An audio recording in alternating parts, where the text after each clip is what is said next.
Good evening, hello, and namaste to all of you who have joined us from different parts of the world.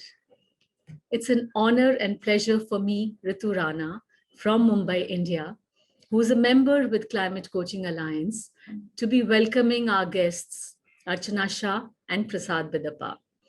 A very warm welcome, Archana and Prasad. Hi, Rritu. Nice to be seeing you again. Hi, Archana.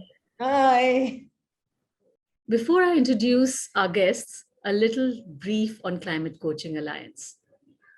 Climate Coaching Alliance was founded in 2019 with a conversation that started off between three beautiful ladies, Dr. Josie McLean, Dr. Alison Wybrow, and Dr. Eve Turner. The spirit of Dr. Alison is with us this festival, who was present through the entire planning, but then had lost her battle to cancer.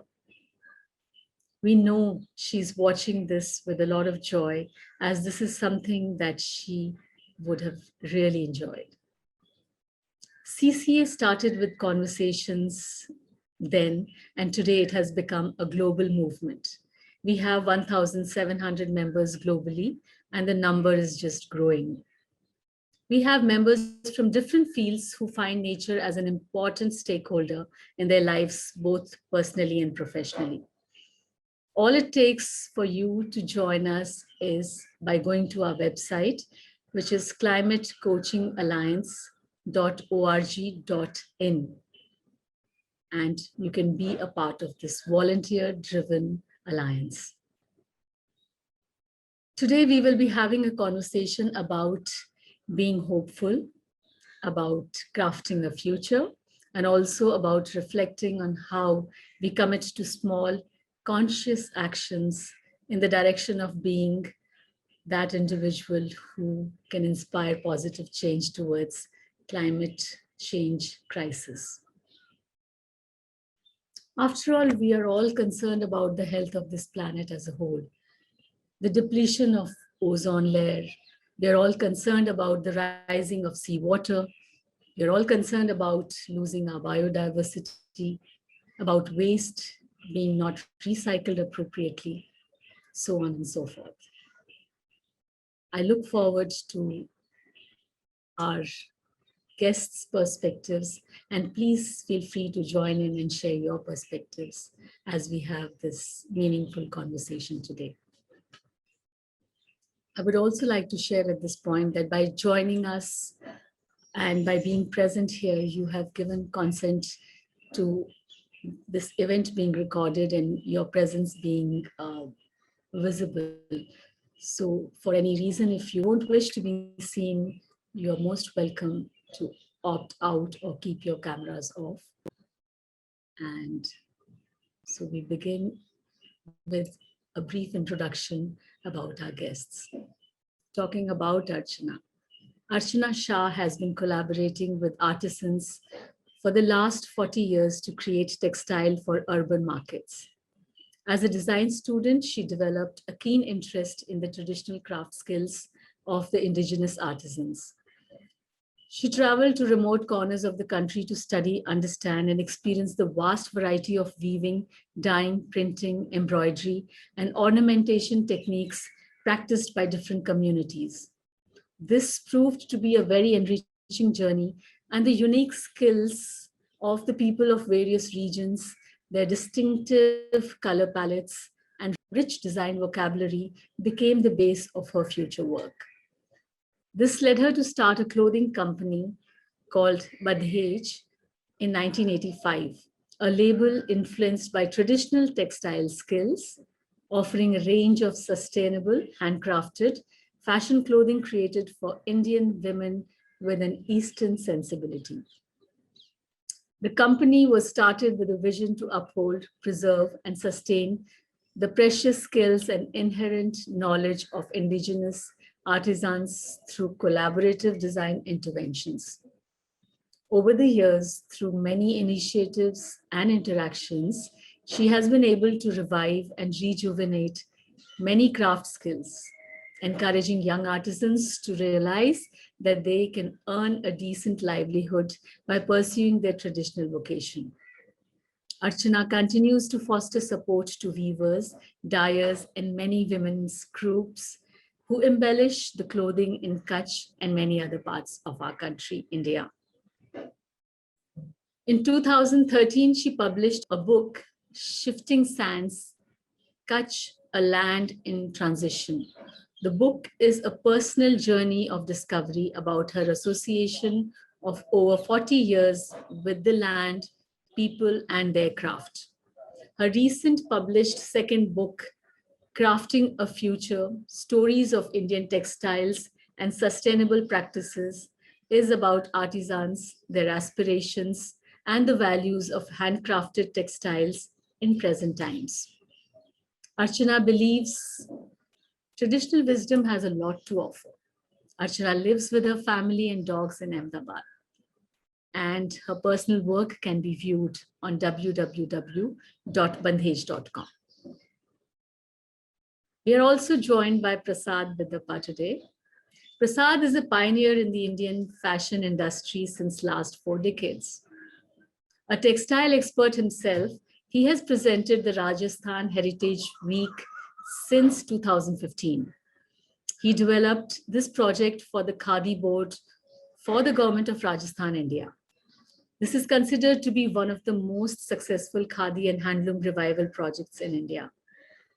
An alumni of NID Ahmedabad, he is the creator of high-profile events like India Men's Fashion Week, Colombo International Fashion Week, Kingfisher Fashion Awards, and Mega Model Hunt. Prasad has presented shows in the United States of America, Japan, Sweden, the Middle East, Singapore, Sri Lanka, and a few other nations. In 2019, he presented the Mahatma Gandhi Sesquicentennial Show at the Embassy of India, Qatar. He is currently working with various government departments to create similar handloom revival projects in various other Indian states. Prasad works with national and international designers to present the products of India in handloomed cotton, wool, silk, and khadi.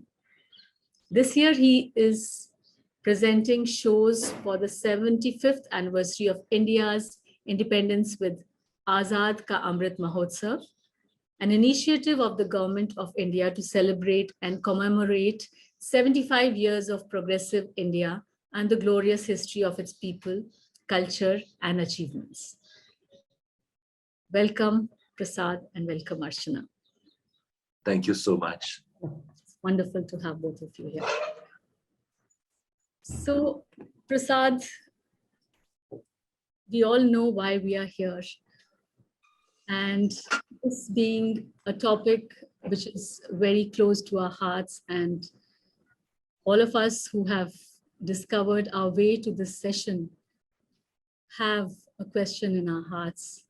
And that question is that, is there anything we can do to save our environment, save our planet for our future generations, so that we can look them in the eyes when they have a question for us a few years down the line, when they ask us, what did you do to save the planet for us? So with this little background, I want to ask you a question.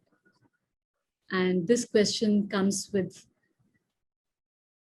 a lot of understanding of the work that you do and what you bring here to this conversation. So Rajasthan Heritage Week is a project developed by you for the government of Rajasthan and is considered to be one of the most successful Khadi and handloom revival projects in our country.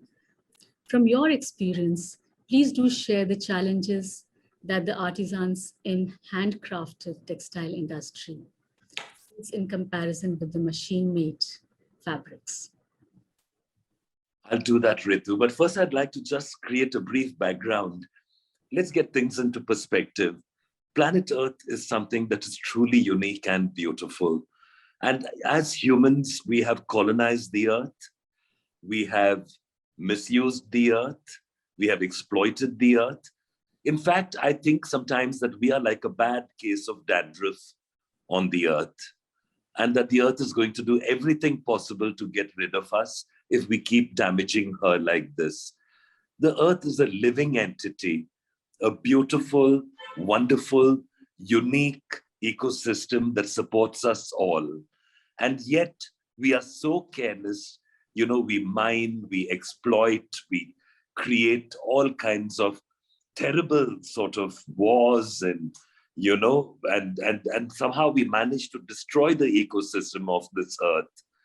And I think that rapid mechanization and urbanization is still creating havoc on the earth. Today, I come from a meeting where I was told that one of Bangalore's lakes is now officially dead because a land developer has taken over and created a building on it, and another government department has created a building next to it by drying up the lake. And this was one of the most beautiful small lakes in Bangalore. It's gone forever. How, how long are we going to continue like this with no thought of the future, with no thought of the planet that we are going to leave our children and our grandchildren? This kind of exploitation has to stop. And I think that both Archana and I agree that one of the ways that we can contribute in a very small way is by encouraging non-mechanized projects like the charka that you see on the screen in front of you, which has the potential to create employment for almost 20% of India's population if it was handled right. But we run behind mechanization. We actually mechanize handlooms and convert them into power looms. We do everything we can to discourage the hand sector and build up the machine sector. Today, unfortunately, as well-meaning as it is, even the Prime Minister's skilling program only makes mention of mechanical skills, of teaching young Indians how to mechanize in different aspects of industry.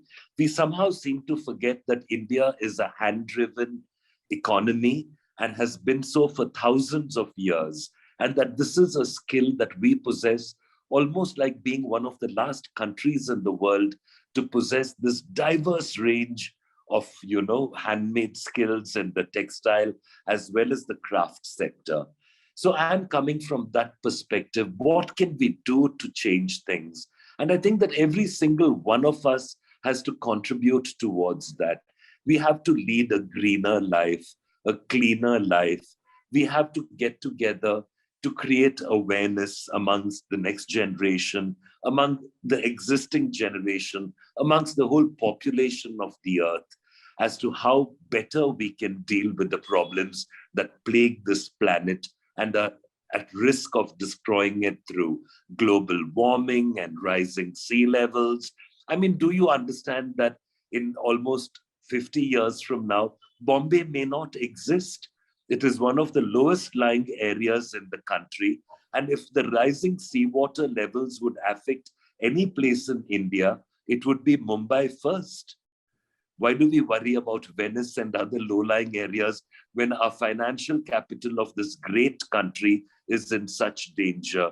Even now at every monsoon, you see what happens in Mumbai. It's terrifying. I'm so scared, and I just think my generation is almost, for us, it is the last few decades, if at all, that we are going to be alive. But what have we left behind for our children? It's just shaming, really, that within one generation, we have managed to create so much of chaos and disturbance in the ecosystem. And I think that we will be punished for it. So the Rajasthan project was in some small way atonement for all of us to get together and say, let's create a new dialogue between fashion and artisanal skills. And let's not make khadi just that ordinary thing that it has become in the last couple of decades, where you see it rotting on the shelves of the khadi bandar, not being used by fashion designers. Thank God for people like Archana, Shah, and Bandage, who always kept the flag flying of khadi and of the fabric of freedom and the wonderful range of handlooms that we have. And I think that the Rajasthan Heritage Week, in fact, brought the spotlight onto handloom and khadi, and it brought designers to the table. It created partnerships between artisans and designers where they both mutually learned from each other. And very good designers like Archana and Abraham and Thakur, Rajesh Pratap Singh, Rimzim Dadu, Rohit Bal, and many, many others came to the table and worked on the ground with artisans in creating new interpretations of their work while they learned from the artisans. And this resulted in the creation of new products, of new designs, of new patterns, which then became quite fashionable. And a lot of fashion designers started using it again in their work. So in however small a way that impacted upon the world of fashion, I think it did set a precedent for most people to understand that the artisanal skills of India, that the handloom and the khadi could take center stage in the fashion world, and not only take center stage, but could also be positioned as luxury goods. Because what is more luxurious than that which is handmade? How can we keep saying that, that a bag made in a factory is luxury and should sell for lakhs of rupees, when a Benares sari that has taken 6 weeks to weave and so much of time on the part of the weaver and those who help him, why is that not considered luxury? So maybe we need to rethink the way we look at things. And I believe, for one, that if something is mass produced, however beautiful it is still mass produced. Whereas something that is produced by hand, like a beautiful Kanjivaram sari or a Kota Doria or any kind of a piece of handloom, is unique because it's one of a kind, and the weaver himself could not replicate that piece again. So what are we talking about here? We are talking about the great artisanal skills of India. If you ever walked into one of Archana Shah's shops called Bandhej, you would be overwhelmed by the beauty of the textiles, of the different kinds of heritage fabrics that she has brought back into play, and the saris that she has woven, the vegetable dyes that she uses, the embroidery forms of ancient India, the block printing forms like Ajrak and Dabu that she has brought back. It is really an amazing experience. And I believe that young India should be told how fashionable this really is.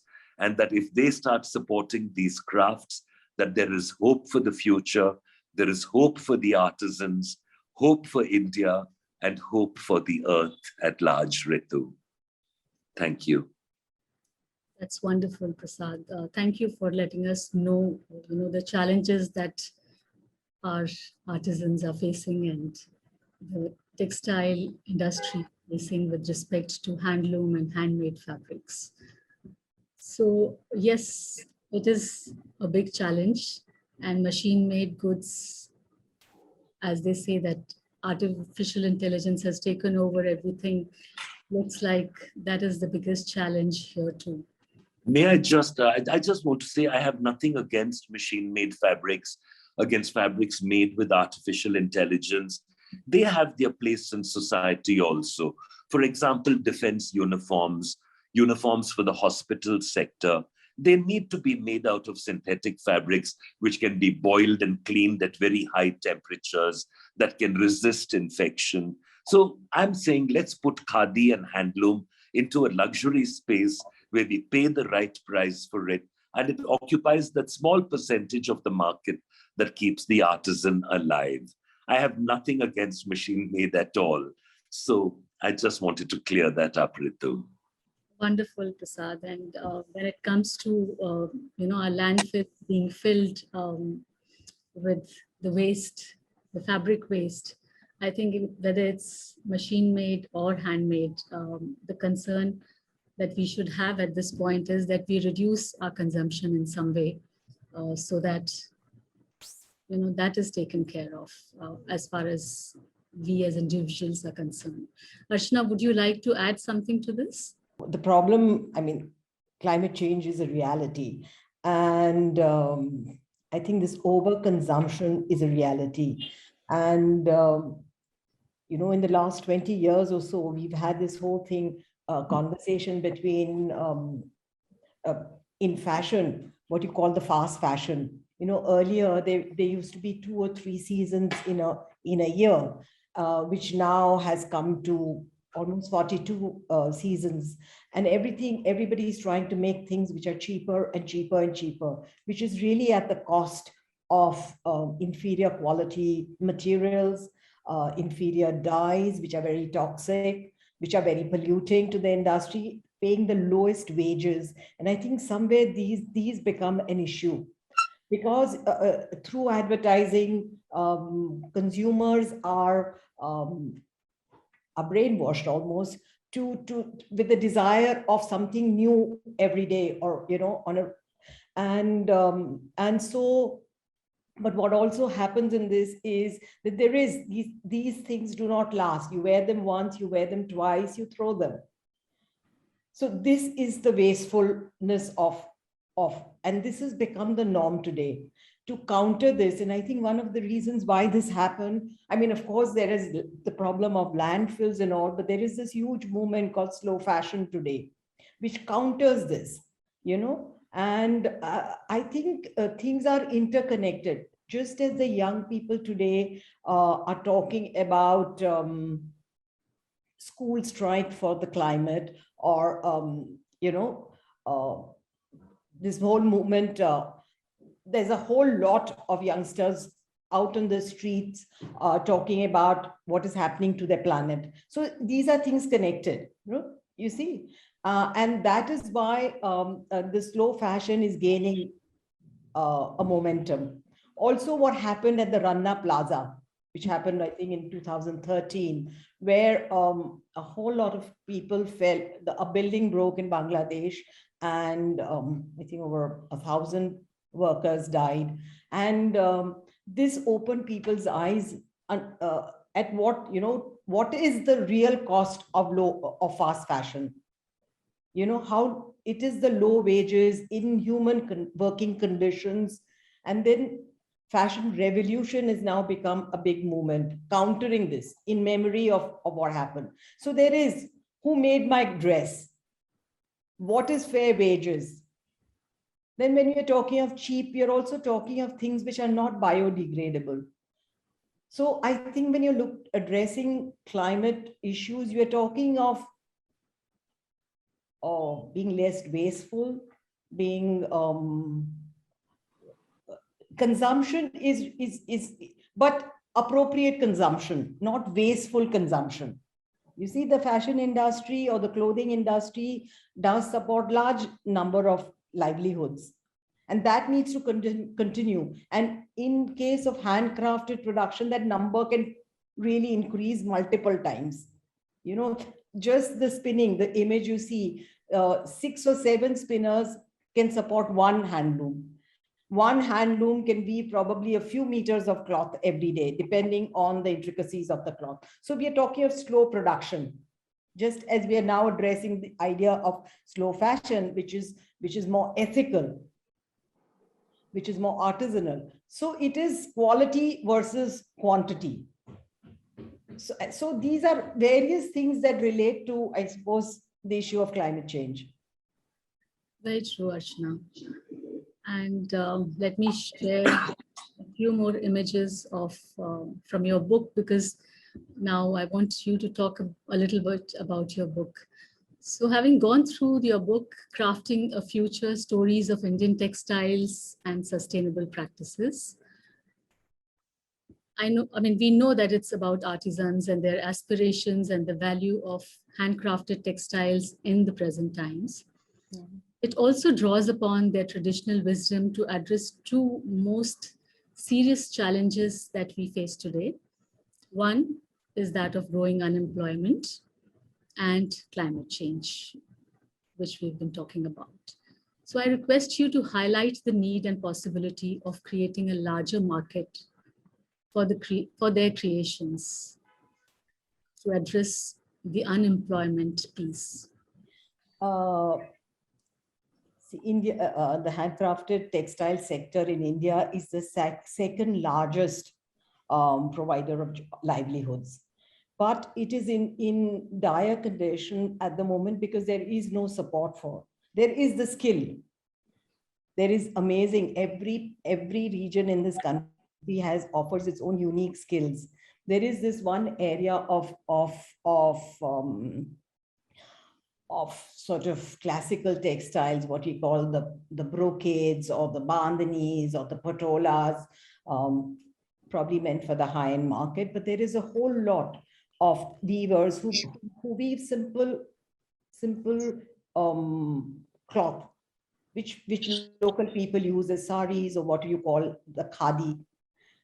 When you think of this, there is the most beautiful part of this is the simple white cotton fabric has a wonderful tactile quality. It's very, very comfortable to wear.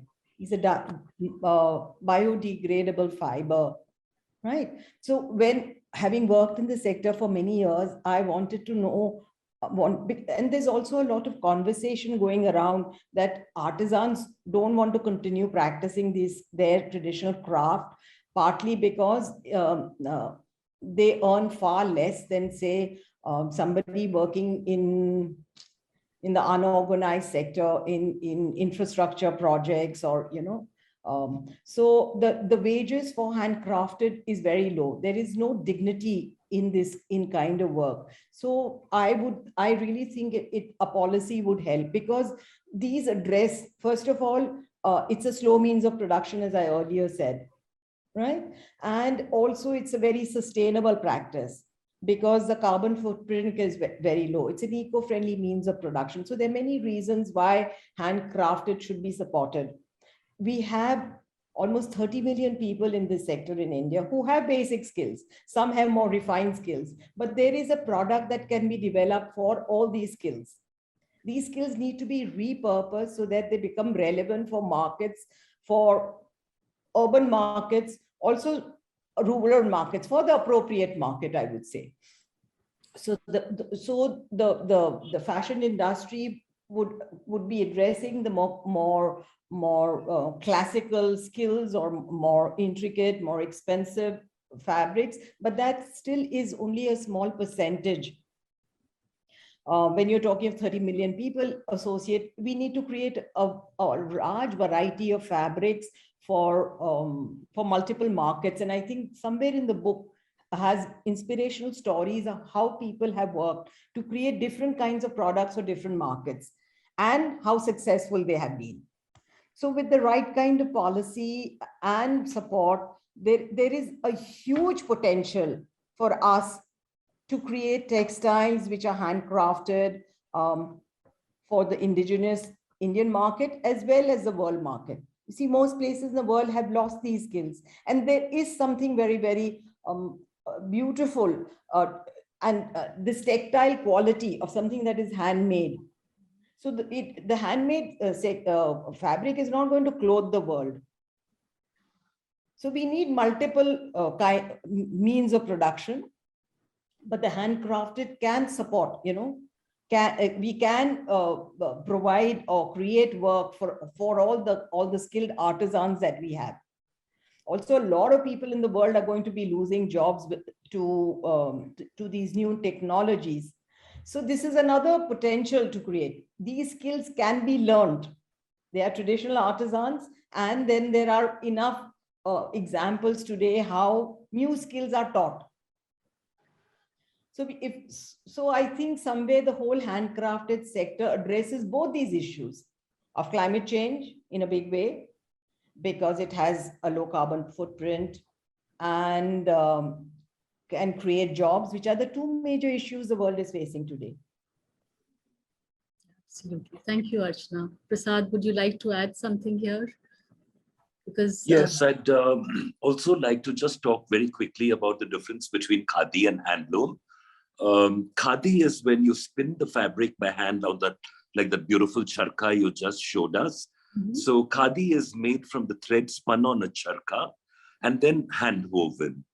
But when we say handloom, The thread need not necessarily be made on a charkha. It could be made by a machine also, but it's woven on a handloom. So a lot of the great saris of India use machine-made thread, but the hand skills of hand weaving to actually create the product. But khadi is when it is all handmade, including the yarn, which is spun on the charkha, made into the hand woven. So you find a lot of unevenness in it, or in the very fine qualities like Dhaka muslins, you see very beautiful finishes also. So that's the difference between the two.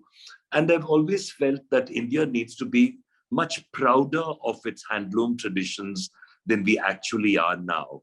Though it is getting better.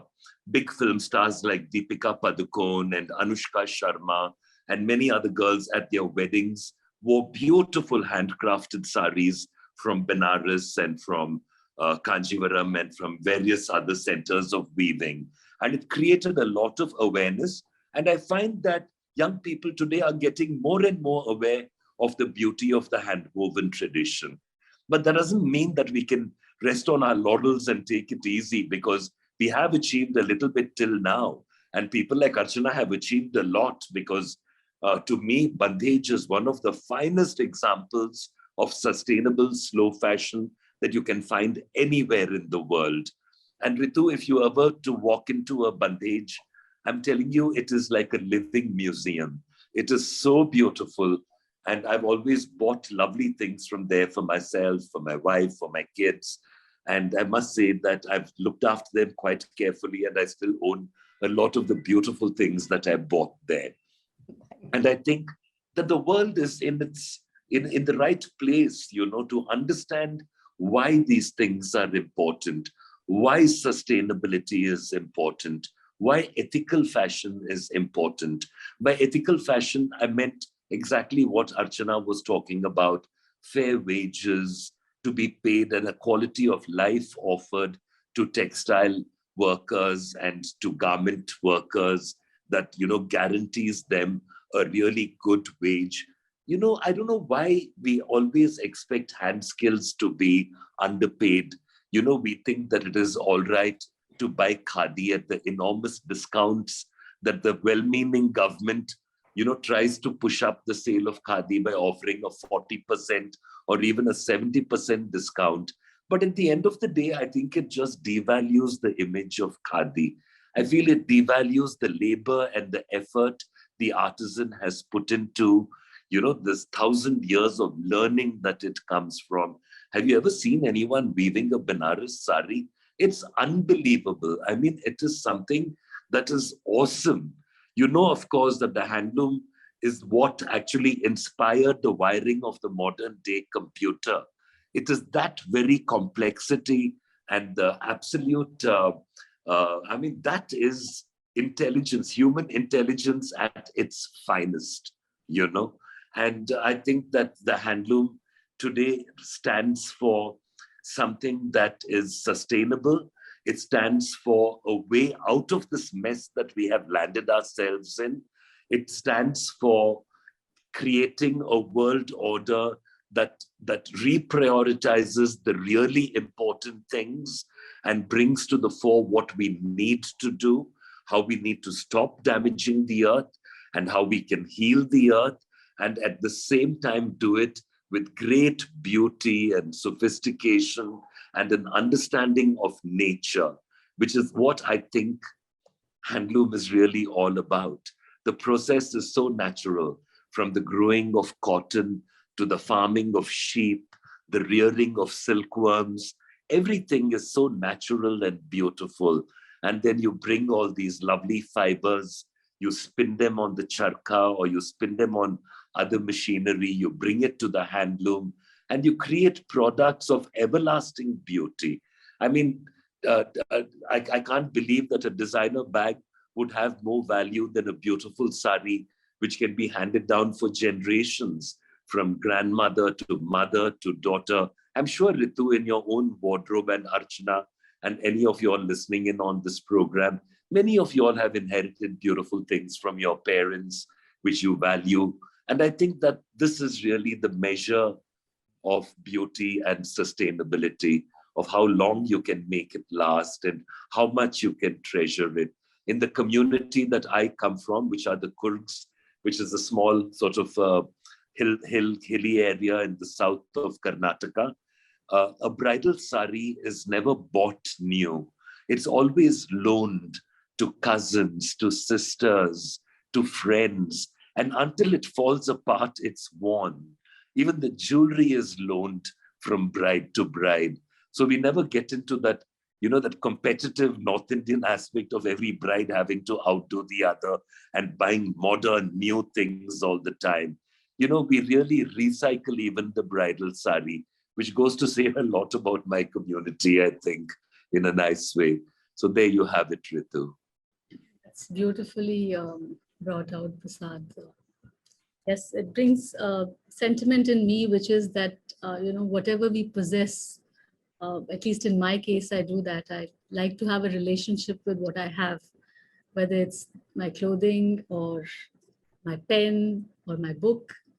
So, being mindful of what is part of one's daily routine or rituals, and clothing is very much an integral part of that. So being aware and being conscious of how much to possess and what to possess lies with each one of us. So would any of our guests like to ask anything to Archana and Prasad? They have so beautifully shared snippets of their journey and how they see this industry, the textile industry and the fashion industry. I'd like to thank both Archana and Prasad for encapsulating the situation in a very real way. And I think it's this voice that needs to be heard, because today we're talking about all these things in small pockets. But if at the national level, a policy needs to be made, I think a lot more noise has to be made in terms of bringing it to the forefront. And I love how Prasad said, heal the earth. And that's where we really are at. We really need to heal from within. And if we don't do that, and unless that we're conscious about it, the choices we're going to be making will continue to remain mindless. So I have inherited a lot of my grandma's saris, and I wear them proudly to work. And each time I have worn my grandma's sari, everybody has always said, such a beautiful piece. And I've said, it's my grandmother's. It's not even like my mother's sari. It's my grandmother's sari, and it still looks so fresh on me. It's very fashion forward. I think it all depends on how you carry it. So I think that's the new narrative. And like, Archana mentioned about the wages and, about better working conditions. I love how she said slow fashion. And I think that's definitely the need of the hour, because we can continue to recycle. You can wear the sari multiple times by just changing the blouses. So I don't ever, have a specific blouse for a specific sari. I keep them separate and I continue to mix and match, and I look different each time. So I think that's so beautiful. Thank you both, for this lovely summary of what the situation is. I've been a huge advocate of being natural and, the artisans. I think that's who India is, and that's what India stands for. We've done it for ages, and we've somewhere lost it along the way. But I don't think it's too late to get back to the heart of who we really stand for. And young India, I think, is willing to listen. They're far more open, and with these kind of conversations that we have them privy to, I think that's where the change will happen. So thank you both very much. I've benefited a lot. Thank you, Madhu. That was beautiful. Your sharing of how you cluster your clothes and how you redesign or recycle your clothes. That was a wonderful sharing. Now I invite the other guests also to ask both or any of them any question that you may be holding today.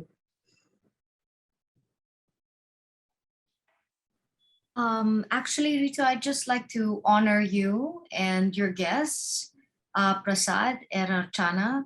You know, as all of you were talking, first of all, I loved how you described this talk, Rritu, wonderfully said. And Prasad, you know, when you started to speak, it was so colorful and so animated that you made it actually come to life just with your storytelling. It was wonderful. I have to honor you for that. And I have to say, yes. And Archana, I also appreciate the dedication that you've made in this industry. I honor both of you because I come from the Philippines, and in our country, we have the same. We do hand-loomed fabrics and hand-woven things. And in this talk, I'm appreciating how that is really important. And it's funny because recently I really wanted to have this particular blouse made, and it's embroidered in our provinces as well. It's like a Tibuli kind of blouse, and it's very ethnic in nature, and it sort of resembles what I'm looking at right now on the screen. And I guess a question in my mind, and this could be for Prasad probably, is I do believe, and also for Archana in terms of the slow fashion, thank you for that, Madhu, for bringing that up. I also like that whole concept of the slow fashion. But the one for Prasad, the thing that struck me is the going back to basic. It is something that I think we all need to really put at the top of our mind, especially with the way the world is ending up. And you know how in order to bring importance to that, I'm almost wondering, because hand-woven products tend to be a little bit more expensive, and rightfully so, right? Because they're hand-woven. It takes artisanal like expertise to do it. But my question here is, how can we sort of incorporate it so as to make it a little bit more accessible and affordable at the same time, so that people will also be more inclined to purchase these products because they are beautiful and they are long-lasting? But how can we also incorporate it that it would be part of, you know, the fashion, really, you know, something that's, you know, timely pieces, beautiful, but maybe compromised to a point that it will, so that also you're able to sustain it, right? Sustain the artisans that are making it, is to make it maybe affordable for more of the public so that we can afford it a little bit more. Because I find that a lot of these beautiful things, they are beautiful, but sometimes they do cost much more than the common, you know, things that we find. And I'm not saying it has to be very inexpensive, no, but just somewhere in between that, you know, and a little bit more, yeah, in the sense that we can incorporate it a little bit more. Something, I don't know, can we work that out? Something like that, you know? I get what you mean. You know, affordability is a key factor in fashion. People need to be able to afford things. But what bugs me a lot is the fact that someone walks into Zara and pays like, you know, about 3,000 rupees, which works out to about $70 for a very ordinary blouse made in Istanbul or Vietnam or Pakistan or Bangladesh, and they pay it without question. Yes. And then you see a lovely sari, which is a weaver has spent 6 weeks on doing, and he's charging 2,000 rupees for it. And someone says, give it to me for 1,500 rupees. It's kind of, we are stuck in that thing, you know, about wanting handmade to be cheaper, wanting it to be more affordable. You know, and I sort of went online yesterday. I was searching for clothes for a particular shoot. So I just keyed in pretty summer dresses. And the thing that popped up were the most beautiful block printed outfits, and so wonderfully made and styled in lovely vegetable dyed block prints. And, you know, they were all under 3,000 rupees, which works out to about $30. 30 American dollars. And I was thinking to myself, wow, how do these guys hold the price lines like this?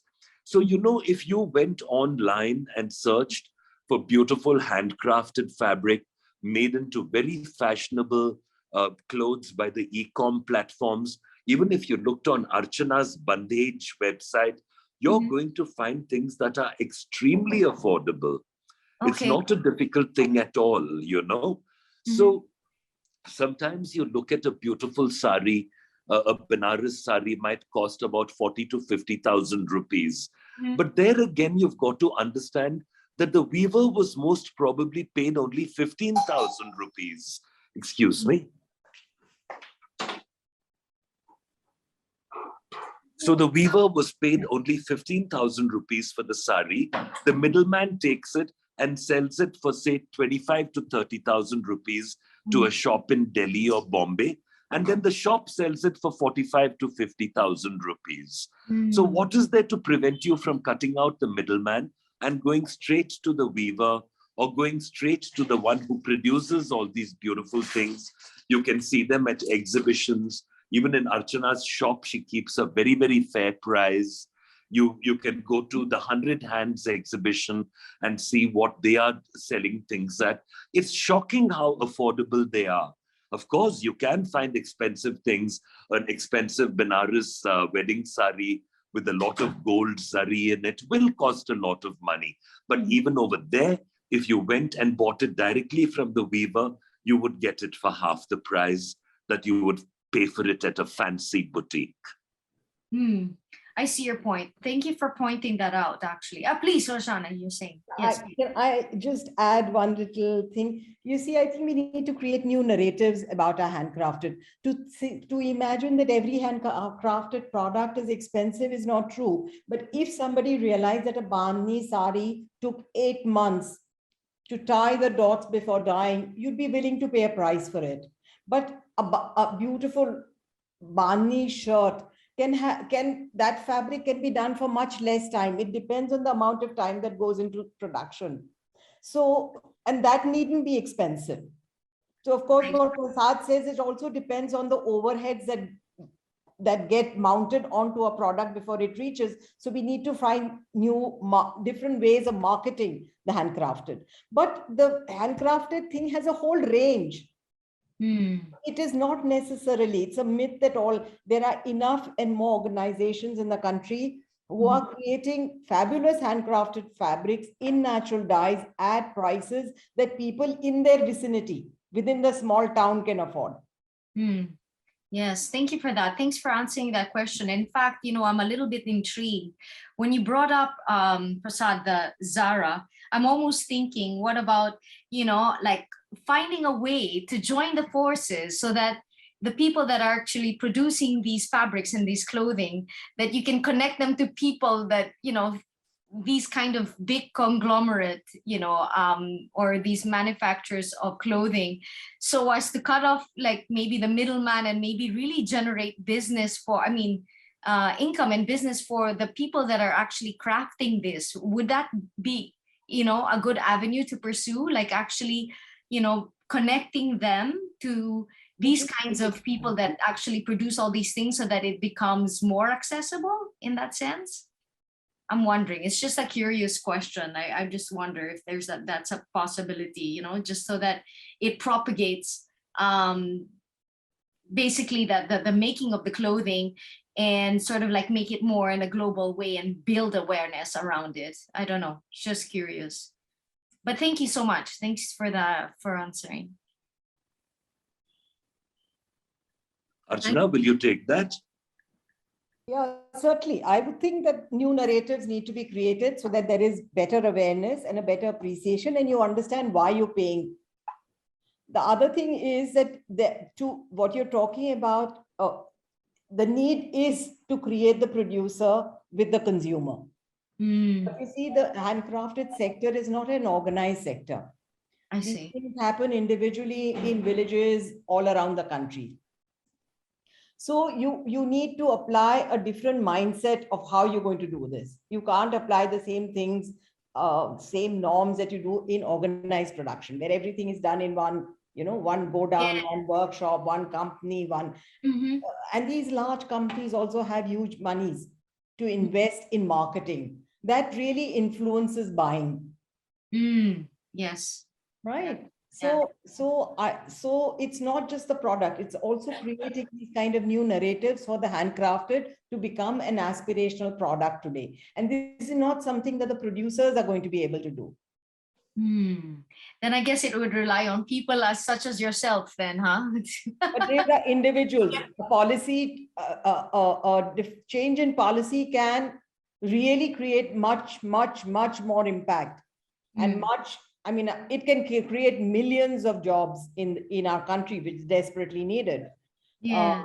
But of course, there are many individuals doing a lot of, but these are things which are drop in an ocean. These are individual efforts. There is no big investment in this sector to create a platform for marketing. That is the need, to create a good marketing A platform. demand. Because, I sincerely believe that Indian products like our wovens, our embroidery especially, have been used by Western designers for many decades. I know for a fact that Lesage has a huge production unit creating embroidery out of Chennai. I know that the Christian Dior label orders a lot of embroidery in India, but we are never credited for it. All the credit goes to the Parisian designer or the foreign designer who uses it, but nobody ever knows it's from India. It's only now that a certain amount of awareness has been created. Well, then, therefore, I think based on what I'm hearing right now, I think it would behoove you to really maybe gather like-minded people such as yourselves and build that awareness, and that maybe that's the platform that you all have to like contribute towards, so as to generate that, and make it happen.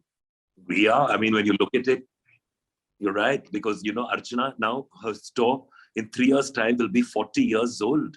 That's 4 decades of a relentless approach of popularizing the beautiful work of her area of India, which is mainly Gujarat and Rajasthan, where she has done yeoman service to the artisans by keeping that flame burning and keeping it alive.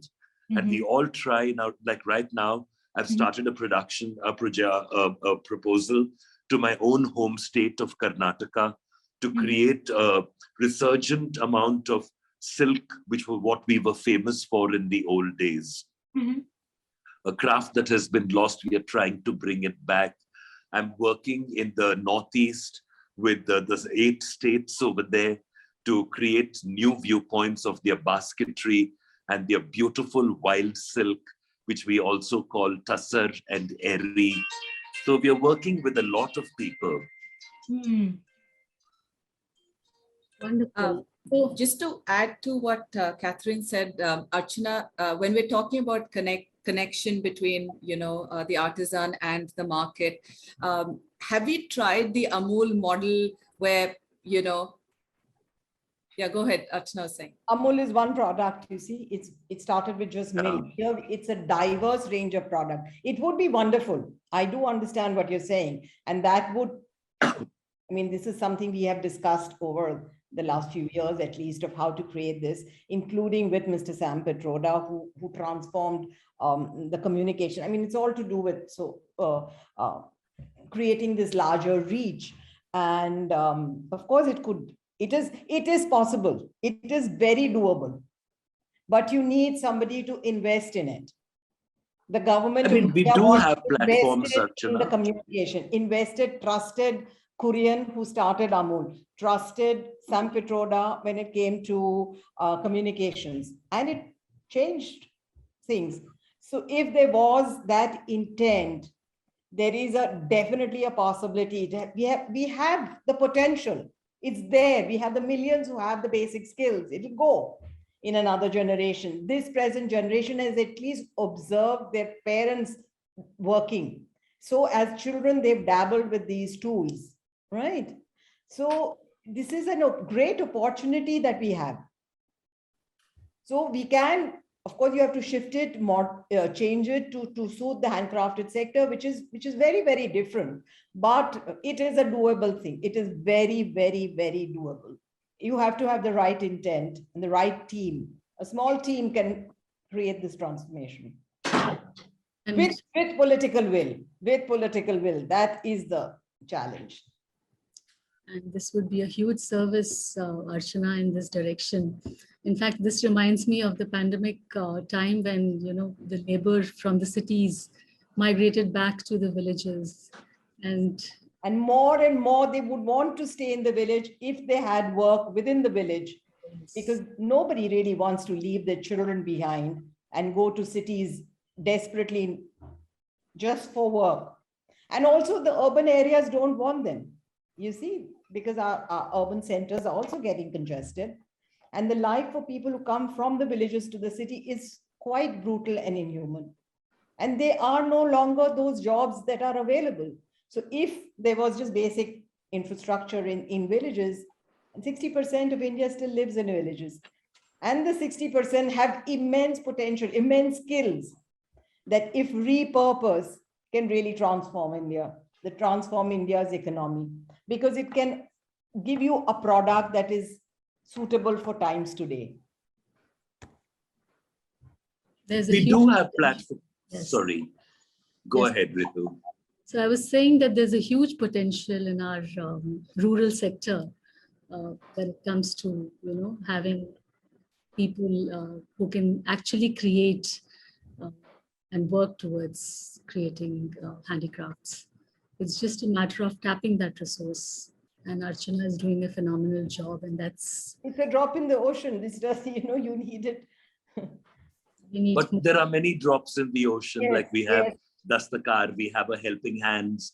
We also have the Cottage Industries Corporation of India, who unfortunately have been closing their showrooms down. Bangalore just closed a couple of months ago.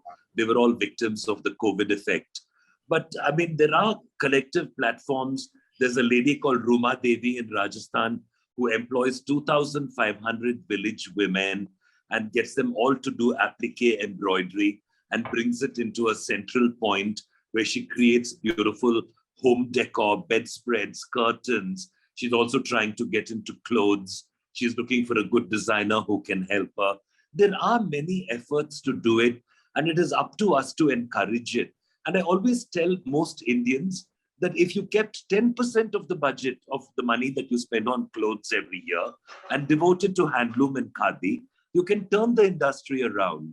All they need is your support, and they need, the freshness of a new design viewpoint, which many designers are willing to work with them and create partnerships of design intervention projects that can improve existing products, because some of the products have become a bit shabby and don't look as good as they could because they don't have a contemporary modern look to them. So we need all this kind of intervention done also. But like Archana says, it's too little. And maybe we have in the entire scenario, maybe about 10% of it has been achieved, and there's 90% still to go. And if we can nudge the people who are fighting this losing battle, I think that's small. And also, Rritu, we need to improve the status of artisans. We need to treat artisans the way we do designers. We need to lionize them. We need to celebrate them. We need to get them on the runway to walk with the models at the end of a show. In fact, that was one of the big success points of Rajasthan, was when the artisans showed their own collections of saris or block prints, and they also walked the runway with the models. And they loved it because they felt that we honored them and we celebrated their talent publicly. We need to do that. We need to shine the spotlight on them and tell them you're as good as any designer anywhere in the world. Absolutely. Now with that, let me acknowledge Josie's presence, our founder of Climate Coaching Alliance. One of the founders, Josie, is here with us. Josie, would you like to say something? Good evening. Thank you very much, Rritu. I'm thrilled to be here. Thank you for the invitation. And I'm absolutely fascinated by your conversation. And you may tell from my accent that I'm from Australia. So I know very little of your country. I've visited once, loved it, but I've only been there for a little while. But it sounds like the challenge that you're up against is so much more than just producing clothing. Like, it sounds like it's tied up with economic and social, and I love the the way you were describing the vegetable dyes, the sustainable production. It's no wonder you're challenged by it all. As I was listening, I don't know, this may be a very naive question, so please forgive me. But I was just wondering if there's a little success story somewhere where it's worked well. Many, many success stories. Wonderful. Many. Yeah. So it is working then? No, but as I said, the potential is immense. You could do much, much, much more. Yeah. So you're trying to work out how to amplify it, how to make it bigger. Yes, thank you. I'll just listen in. I don't know enough to comment, so thank you very much. We do have a lot of success stories. Fab India, who at one point acquired Archana's label, but Archana later bought it back, also have done a lot of work towards bringing the khadi sector and the handloom sector to the forefront. They have 50 to 60 stores all over the country. They're not too expensive. There are many people who've tried over the years to do it, but India is a very large country. You know that. It's just like one of the biggest countries in the world. And we have 25 different states, each one doing wonderful work. Everything multiplies so much over here. It expands and becomes almost overwhelming in a way that someone like me, I work with one state at a time, because each state is as large as a country in Europe. If we were like Europe, each state would be a different country in India. We are that big, so this is what we are all trying to create, is a pan-Indian awareness, a demand for the handmade products of textiles, of crafts in wood, stone, in terracotta, in textile and paper. We have such wonderful things, really. And all we need is a talented designer from IKEA to come in and look at a lot of our crafts. I'm sure they'll be able to order such wonderful things from India, such beautiful things. There is so much of application and so much of use that could be gotten out of our crafts and our textile crafts also. So, I live in hope, and I know that Archana does too. We'll never give up, and we're always sort of very gung-ho about what we can do next, and we come up with new ideas and new projects. Both of us teach in the design institutes of the country. We're always trying to raise awareness and get youngsters, young fashion design students, to commit to using handmade Indian textiles instead of buying machine-made Chinese products. So we fight the good fight, so let's hope that one day we will win. I'm wondering, sorry, if I might say something. Yeah, sure. I'm wondering actually, because I can sense your passion, both yours and Archana's, and I'm wondering if you could possibly, because both of you are influencers in the industry, right? In your industry. So I'm wondering if you can gather yourselves into one group, right? And distill all those ideas into one organization that will act as a centralized kind of organization and try to pull in, right? So it kind of organizes everything, and you know what I mean? So that all your efforts are not all in vain in that sense. And in that particular organization, then you can take care of all the things that you want, which is taking care of the artisans, making sure that they're paid properly, making sure then that the fabrics are distributed in a, in a certain way, in an organized fashion as well. Maybe tapping also the bigger what's this? Retail stores or whatever that is, that will help, put your clothes out there a little bit more, at the same time. I'm just saying, these are just ideas in my head that perhaps if you could just organize all your influencers and create this particular organization that will help facilitate all those things that you need in the economic, social, and in the marketing kind of, and address all those things, rather, all those things that you need to address in order to make your intention, prosper, this idea that you have, so that this passion that you have is not all in vain, just something like that. I don't know. Sorry. We do have government organizations like the Khadi Board.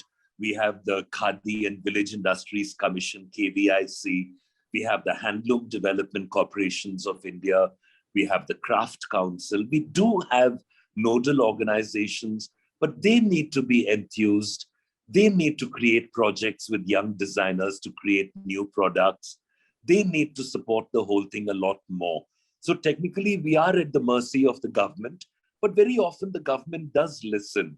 Like I've had a lot of government intervention projects in Rajasthan, in a state called Telangana, in a state called Andhra Pradesh and Kerala, in Karnataka, my own state. Archana's had a lot of success in Gujarat. So, there are many people who work with government organizations and try to bring them to the table. But right now, I concentrate on saying that we have to make this fashionable again. We have to make this the go-to fabric of, for the world. So we're getting there, and there is, I think this year, we've had almost a 25% increase in usage of khadi and handloom products. And every year it gets a little better, a little better.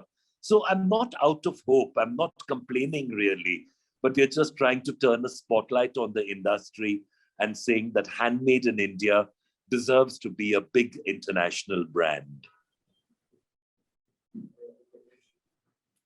Rritu?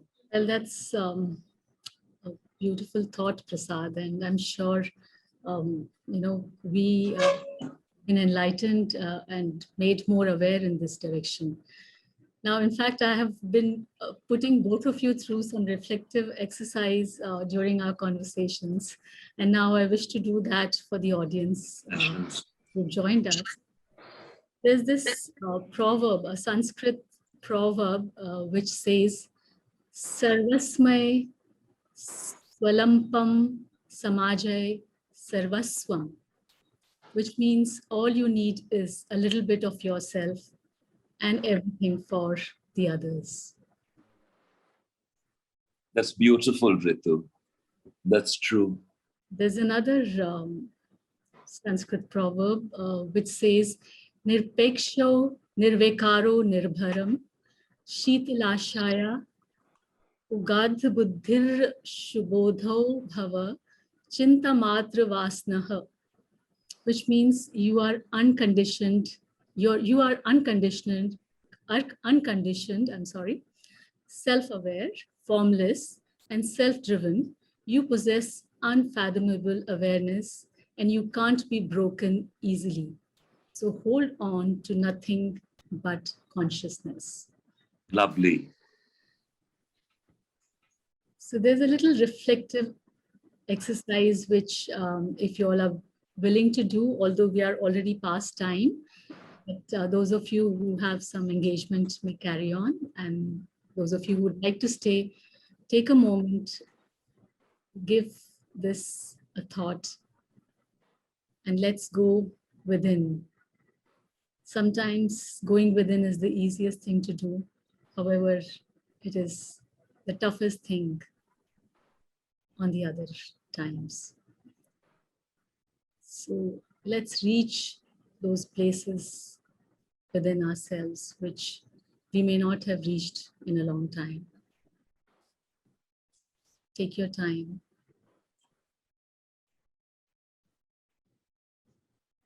Sorry, is that question for me, Rritu? This is for all of us here, Prasad.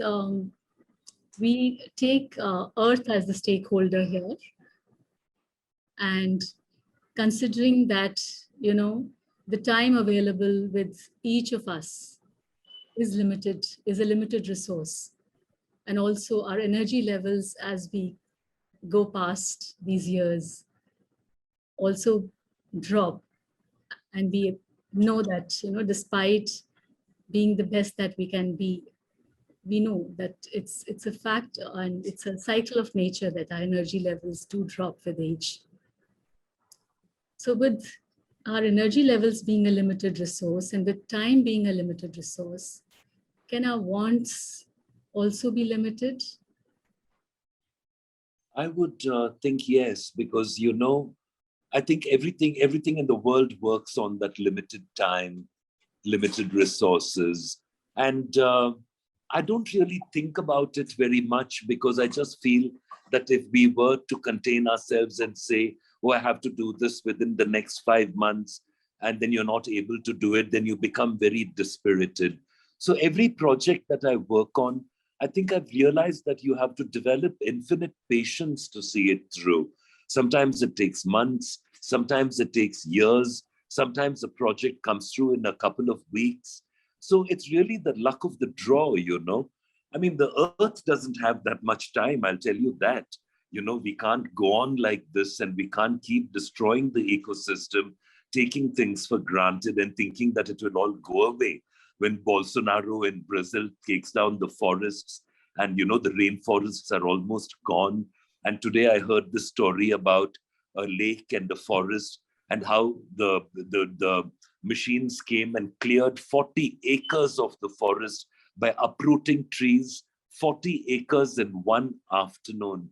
What are we thinking of?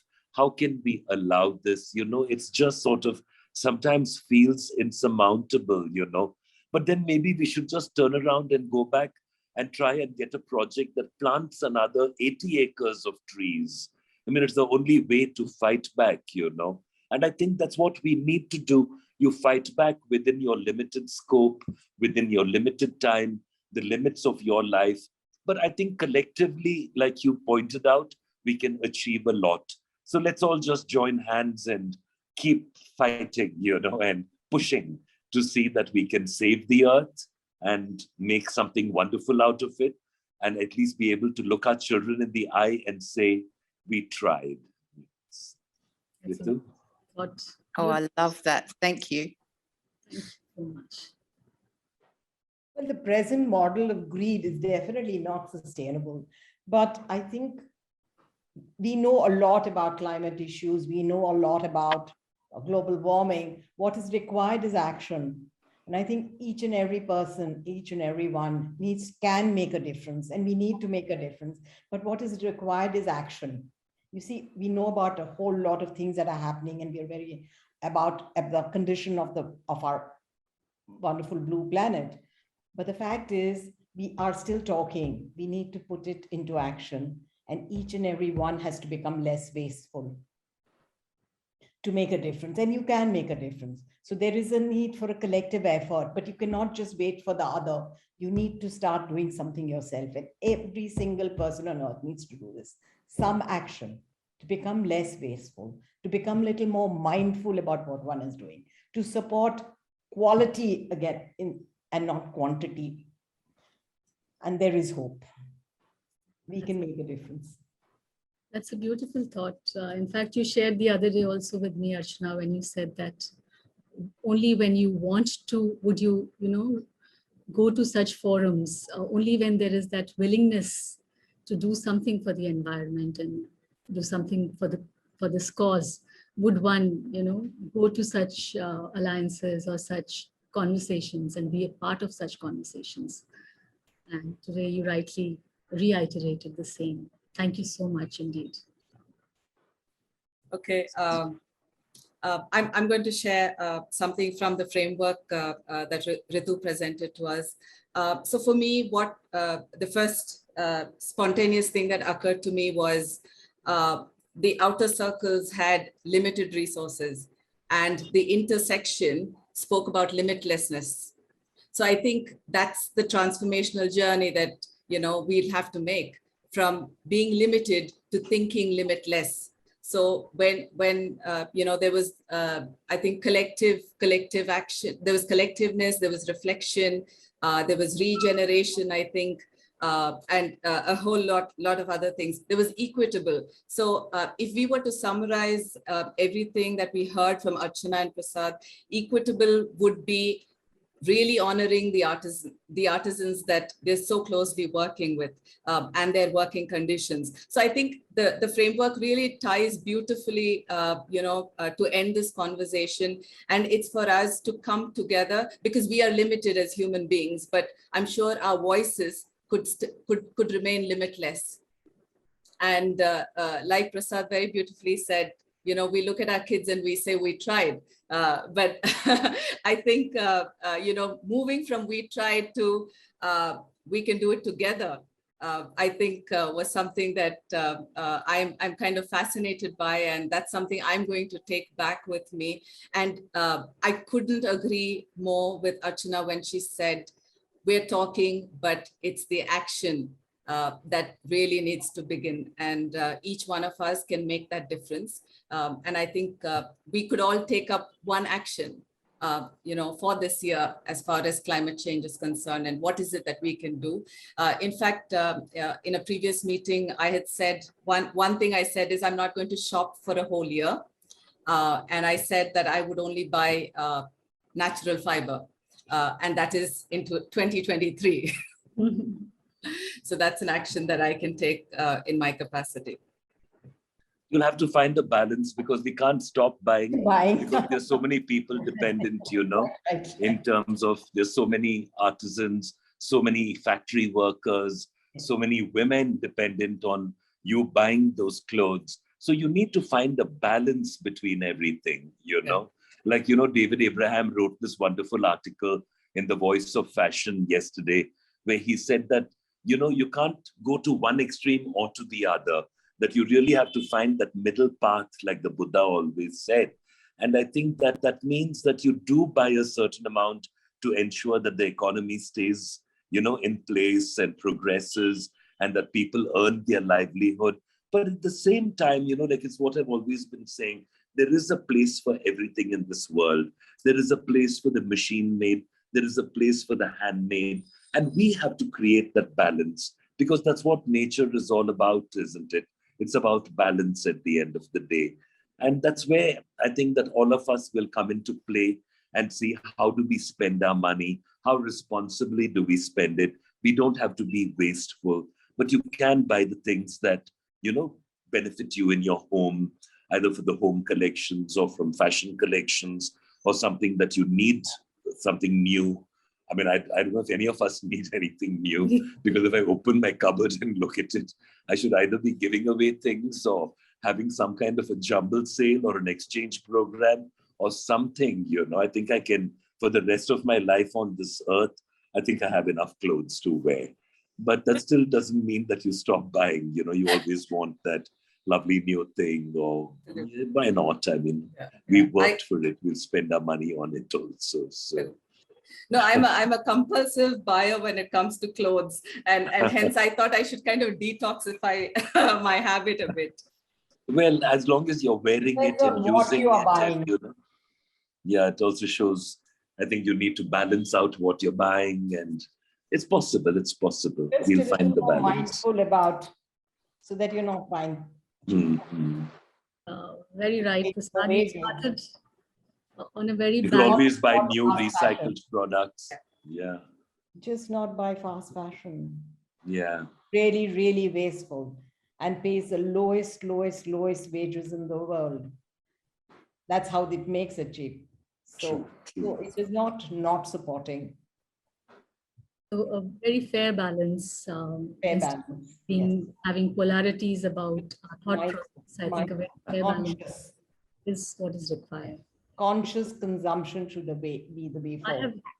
Yes, Archana. I have personally reached that stage where, after having stopped buying for almost 2 to 3 years, now I have reached a stage where I consciously pick up a few things, trying to honor, the people who've created it with that presence. And this journey is a long journey. I think we are all evolving as we go on this journey. Catherine, would you like to share your thoughts? And I invite Veena, I invite Josie too. Sure. Okay. You know, what Prasad is saying and also Madhu really resonated with me. I like the whole concept of balance. I think there is an opportunity for, I'm sorry, let me digress a little bit.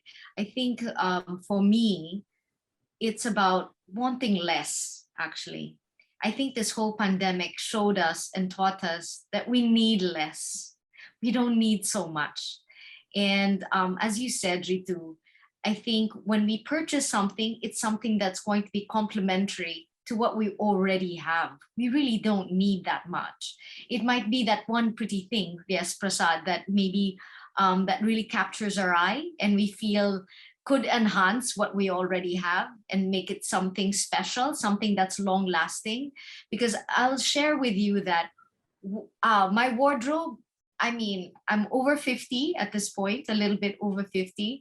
And I have clothes that I can still wear that I've had since my 20s and teens.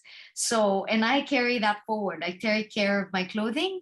I'm selective of the certain clothes that I purchase. I feel that they should be things that are timeless and things, of course, there are things that that are fun, that are groovy or funky, that I can add that just enhances what I already have though, something like that. But yeah, I think we don't need so much. And I think we need to pay attention and be more mindful of the things that we do purchase or add on to whatever we have. It should be something that enhances rather than be something that's superfluous, that eventually will just get stuck away in some cupboard or thrown away, which is even worse. Yeah. So I just think that there is a balance. I so love the whole idea that Prasad says that there is a place for everything though, for the hand woven and for the machine. Certainly the machine, you know, takes the case, like for example, that Prasad pointed out is the uniforms and things of that nature. Yes, I completely agree. Do you know what I mean? Or like perhaps certain beddings or something like that, or towels maybe, you know, just in terms of need that they have to be machined maybe. But other things that maybe we would like to pass on, yeah, like a certain article of clothing that would be nice to pass on, that would be nice to purchase something that would be more long lasting and timeless. So yeah, I think it's just being mindful really of what we add to what we have. Yeah. So anyway, thank you so much for that. Thank you, Catherine. Dina is driving and thanked all of us here. She loved the discussion and she's logged off after having left a note for us. So, Josie, would you like to say something? We would love Sure. to hear your thoughts. If you are still awake. So thanks very much for the discussion. So I'm an older woman now, and I tend not to buy as many things as I used to when I was younger. I was more interested in fashion and the seasonality of fashion when I was younger. And I watch my younger daughters and they buy a tremendous amount online. Well, one does, the other one is more of a outdoor creature and she doesn't buy many clothes at all. But my youngest daughter buys a lot online. And as you were talking about trying to find a market, I'm sure you've thought about this, but I'm thinking about how a lot of younger people do buy direct from people online. And I could imagine a market existing there, especially for those beautiful fabrics that you were talking about in terms of the silks and things like that. Quality products made out of beautiful natural fabrics like that would be quite popular, I think. Nevertheless, I agree that actually we need to buy less, and it is about wanting less, I think, because we have an economy that is driven by the basic nature of just wanting more. And businesses that create a desire for things when there's really no real need for things. So the difference between wanting something and needing something, we've kind of lost the plot on that, I think. So I don't know how this is all going to work out, and I don't suppose anyone does, but it's really fascinating to hear the same challenges that I face here in Australia popping up where you are in India too. It's the same challenges, the same system, I suppose. It's the same economic system. And the challenge is, how do we actually use less resources? Well, it means less consumption. And that means we have to change our lifestyles. I think we have to value different things more, and there needs to be a more equitable distribution of income. And these are going to be huge social changes over a longer period of time. It's not going to happen quickly, I don't think.